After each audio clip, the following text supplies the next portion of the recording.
부처님은 고기를 드셨을까요? 이거 2500년이 지난 지금도 계속되는 논쟁인데요. 사실 이 질문은 단순히 식단에 관한 게 아닙니다. 오늘은 이 오래된 질문 속에 숨겨진 우리 행동의 핵심, 바로 의도에 대한 부처님의 깊은 통찰을 한번 제대로 파헤쳐 보겠습니다. 네, 바로 이 질문이 모든 논쟁의 시작점이었습니다. 부처님이 정말 음식을 위해 동물을 죽이는 걸 용납하셨을까? 단순해 보이지만 어쩌면 부처님 가르침의 근간을 뒤흔들 수도 있는 아주 강력한 질문이죠. 당시 부처님의 주치의였던 지왁가라는 분이 이런 소문을 듣고 와서 전합니다. 사람들이 수행자 곶다마를 위해 일부러 살아있는 생명을 죽이고 그분도 자신을 위해 준비된 고기인 줄 알면서도 드신다면서요? 이거 당시 부처님의 명성에 아주 치명타가 될 수 있는 굉장히 심각한 비난이었어요. 자, 이 소문에 대한 부처님의 대답은요, 간단하게 맞다 또는 아니다가 아니었습니다. 그 대신 세 가지 조건이 달린 아주 명확한 규칙을 제시하셨죠. 언뜻 보기에는 이걸로 문제가 간단히 해결되는 것처럼 보여요.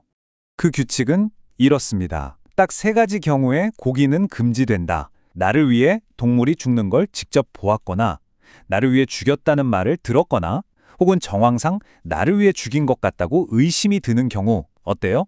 아주 명확하고 실용적인 지침 같죠? 이게 바로 이 문제에 대한 첫 번째 층위의 이해입니다. 하지만 말이죠, 이 간단해 보이는 규칙 전체가 사실은 단 하나의 아주 결정적인 반려 단어의 의미에 달려 있습니다. 지금부터 우리는 이 규칙의 표면 아래로 깊이 들어가 볼 겁니다. 바로 이 단어 하나가 이 모든 걸 단순한 식단 규정에서 우리의 마음을 훈련하는 심오한 가르침으로 완전히 탈바꿈시킵니다. 그 모든 것을 바꾸는 열쇠가 되는 단어, 바로 우디사입니다. 이 한 단어가 규칙의 모든 뉘앙스를 결정합니다. 자, 우디사를 현대적인 사전으로 찾아보면 그 첫 번째 의미는 간단합니다. 무엇 무엇을 위하여, 무엇 무엇 때문에, 그러니까 나를 위하여 죽인 고기 정도로 번역되죠. 이건 아주 문자적이고 표면적인 해석이에요. 하지만 고대 언어의 뿌리로 내려가서 이 단어의 진짜 속뜻을 파헤쳐보면 의미가 완전히 달라집니다.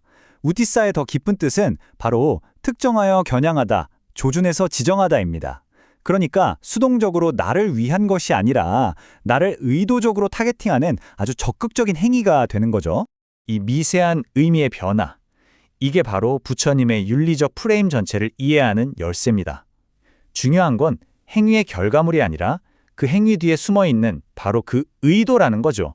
그렇다면 누군가를 이렇게 겨냥하는 행위의 진짜 대가는 뭘까요?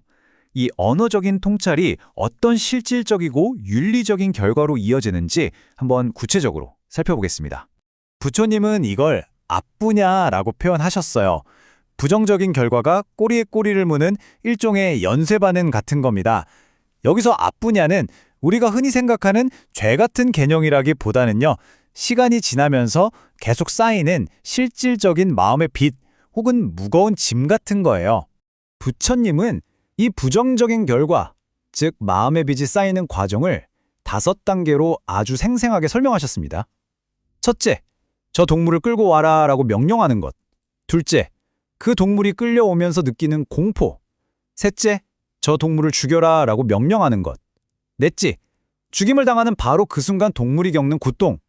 그리고 마지막으로 그렇게 부적절한 방식으로 얻은 것을 공양으로 올리는 행위까지, 이 모든 과정이 포함되는 겁니다. 그러니까 핵심이 보이시죠? 초점은 최종 결과물인 음식 그 자체가 아니에요. 그 음식이 내 앞에 놓이기까지의 전 과정, 그 뒤에 숨겨진 고통의 인과관계, 그 사슬 전체를 보라는 겁니다. 자, 그럼 이제 초점을 살생을 일으킨 사람에게서 음식을 먹는 사람으로 옮겨보죠. 부처님은 음식을 먹는 사람의 마음 상태 또한 결정적으로 중요하다고 말씀하셨습니다. 탐욕 없이, 집착 없이 그 문제점을 명확히 꿰뚫어 보고 해탈에 이르게 하는 지혜로서 먹는다. 바로 이 이상적인 마음의 상태, 즉 그 부정적인 결과의 연쇄를 끊어내는 일종의 해독제 같은 마음 상태를 우페카라고 부릅니다. 우페카는 흔히 무관심이나 중립처럼 좀 차갑고 감정이 없는 상태로 번역되곤 하는데요. 이건 사실 표면적인 오해에 가깝습니다. 이 단어의 뿌리를 보면 우파, 즉 가까이와 이카티, 보다가 합쳐진 말이거든요. 진짜 의미는 가까이서 자세히 들여다본다는 뜻입니다. 거리를 두고 외면하는 게 아니라 오히려 더 적극적으로 균형 잡힌 시선으로 대상을 관찰하는 상태를 말하는 거죠. 이건 정말 중요한 차이예요. 우페카는 신경 쓰지 않는 게 아닙니다. 오히려 그 반대죠. 모든 것을 있는 그대로 명확하게 보되 그 어떤 것에도 마음이 흔들리지 않는 상태. 바로 그걸 말합니다. 그래서 부처님은 주치 지와가카에게 이렇게 마지막으로 물으십니다. 그렇다면 그 순간 그 수행자가 자기 자신이나 다른 사람 또는 양쪽 모두에게 해를 끼치려는 의도를 가졌겠는가? 지와가카가 대답하죠. 결코 그렇지 않습니다, 세존이시여. 바로 이 대화가 모든 걸 요약해 줍니다. 순수한 의도에서 비롯된 행동에는 허물이 없다는 거죠. 결국 이 모든 가르침의 궁극적인 교훈은 고기를 먹냐 마냐 하는 식단에 관한 게 아니었던 겁니다. 그것은 우리 모든 행동의 근원, 그 가장 밑바닥에 있는 소스 코드, 바로 의도에 관한 것이었습니다. 단순한 규칙에서 시작된 이야기가 이렇게 심오한 심리적 원리로 끝을 맺는 거죠. 그렇다면 오늘날 이 모든 것이 우리에게는 어떤 의미일까요? 모든 것이 복잡하게 얽혀있는 현대의 공급망 속에서 우리의 의도는 과연 어디서 시작해서 어디에서 끝나는 걸까요?